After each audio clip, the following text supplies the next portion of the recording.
guys, so today we're going to review for your test.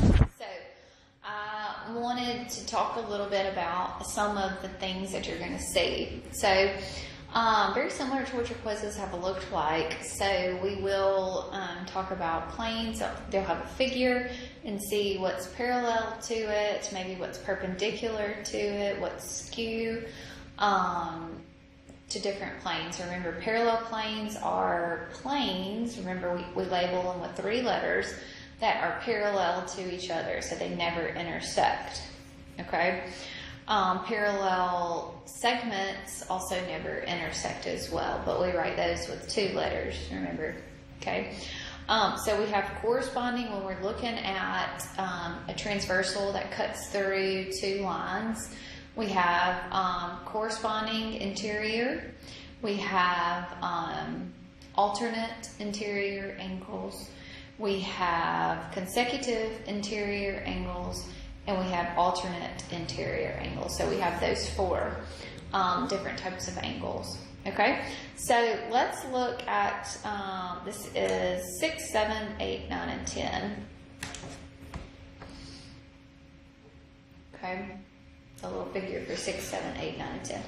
Okay, so angle 4 and angle 10.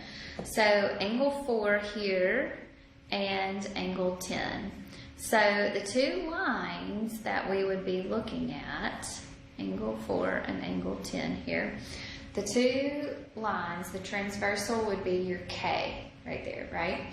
So those are consecutive interiors, okay?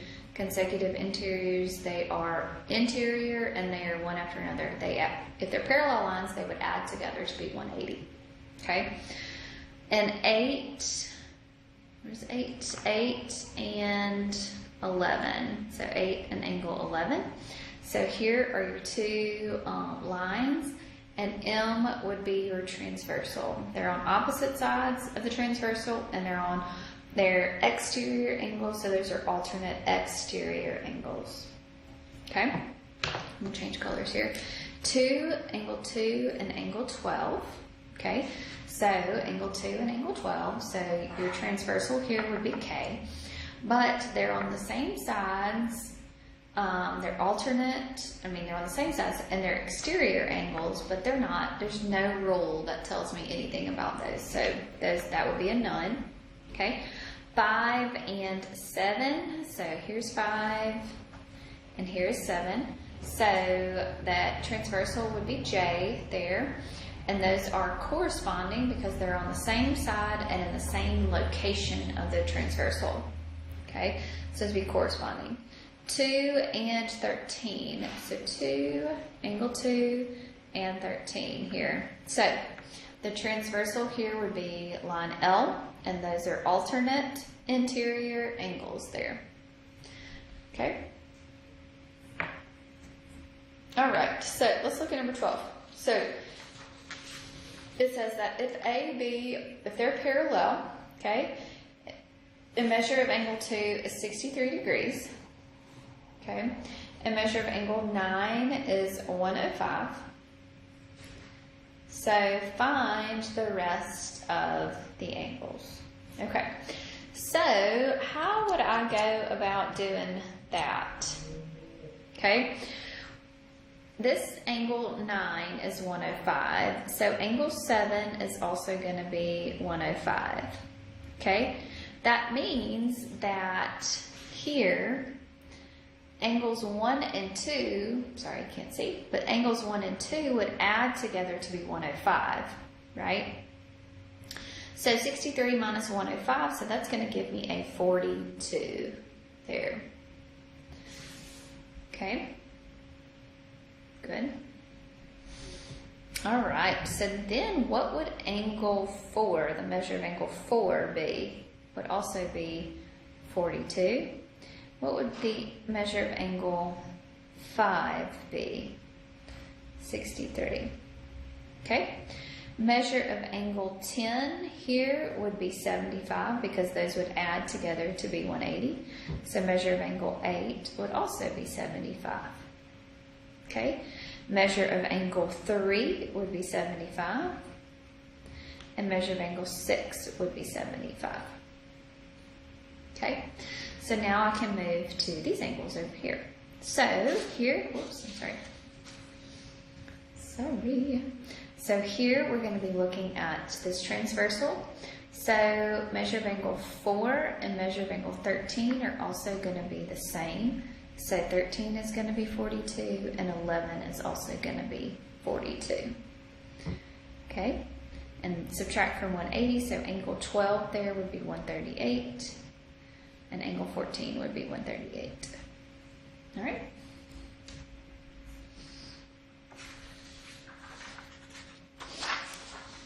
Alrighty, so let's look at number 13 here. So number 13, we want to find x and y if L and M are parallel.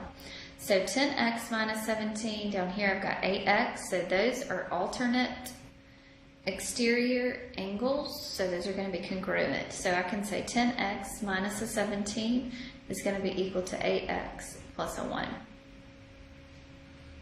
Okay, so if I solve this, then that would be a 2x is equal to an 18, divide both sides by 2, so x is going to be equal to a 9. Okay, well if x is going to be equal to a 9, how can I find that y there? Okay, well I can find the measure there, so 8 times 9 plus a 1 is going to be a 73 here.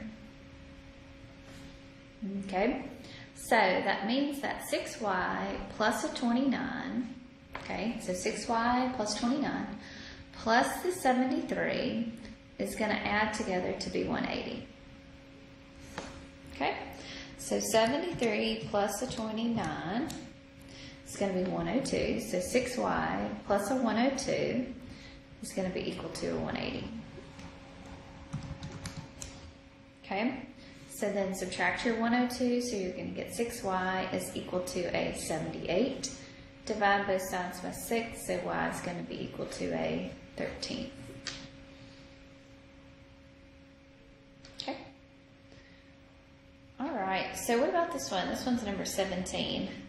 Okay, so I've got 14x minus 25, and I've got a 129. So if I wanted to find x here, so what I want to find their alternate interior, because they're on the inside, right?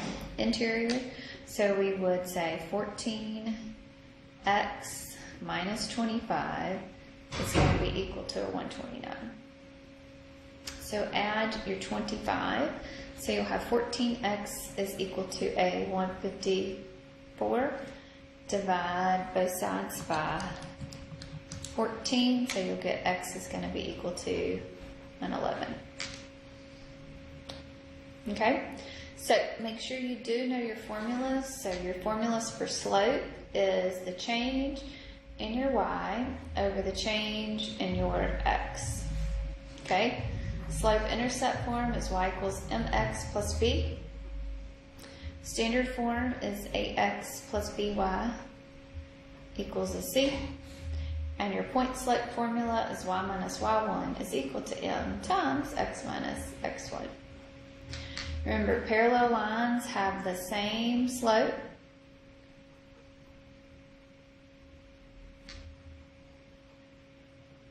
Okay. Perpendicular lines have the negative reciprocal.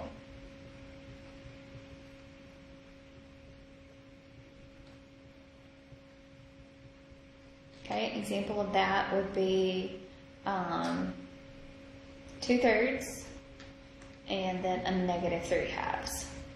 Oh, Lordy. Sorry, guys. Just got carried away there.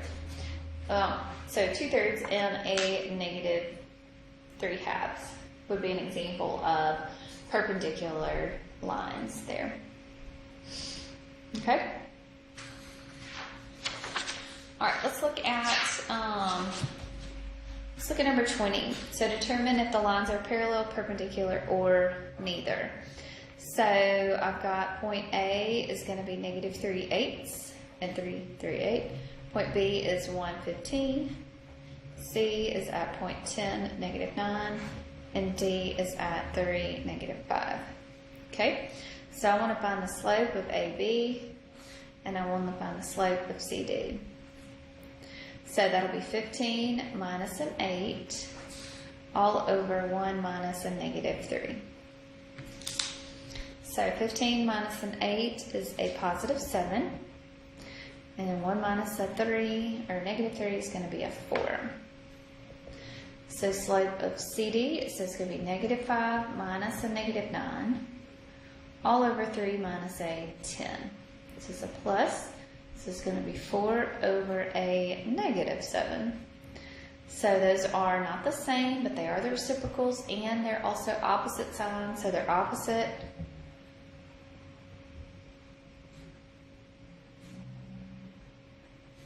And reciprocals. So they are perpendicular to each other. Okay, so let's look here. Let's look at 24. To determine if the lines are parallel, perpendicular, or neither, we would solve both of these equations for y. Okay, so to solve for y, this first one we're going to subtract an x on both sides. So you're going to get a negative 5y is equal to a negative x plus a 30.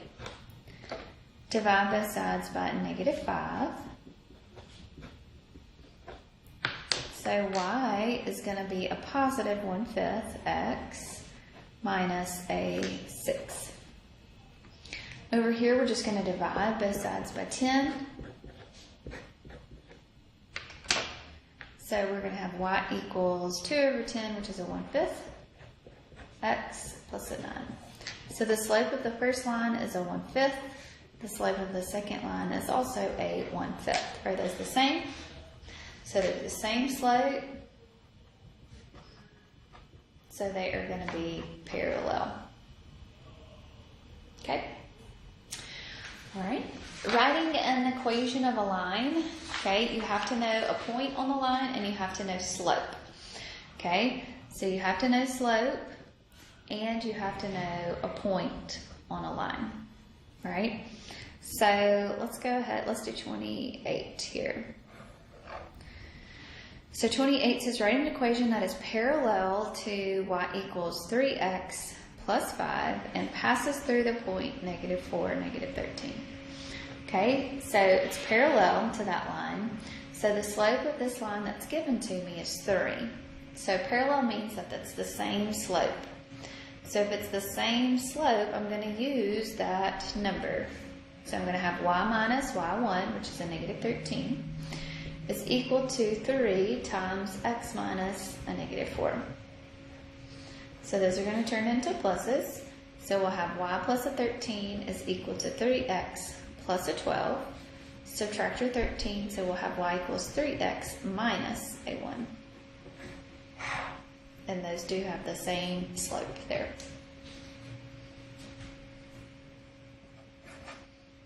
Okay, let's look at 30 here. So number 30 says write an equation perpendicular to 2x minus a 5y equals to 5, and it passes through the point 2, negative 9. Okay, so we'll solve this equation, find the slope of the given equation. So it'll be a negative 5y is equal to a negative 2x plus a 5, and divide both sides by negative 5. So we'll have y equals a 2/5 x minus a 1. So the slope of this line is going to be a 2/5. But my line is going to be perpendicular. So that means I'm going to use 5/2, and I'm going to change it to a negative. So we'll have y minus a negative 9 is equal to a negative 5/2 x minus a 2. So it'll be y plus a 9 is equal to a negative 5/2 x plus a 5. Subtract your 9. So y is going to be equal to a negative 5/2 minus a 4. Okay? All right. So finish up that review sheet, that study guide, so it'll help you for your quiz. And if you have any questions or have any concerns of anything, please let me know. Y'all have a good day.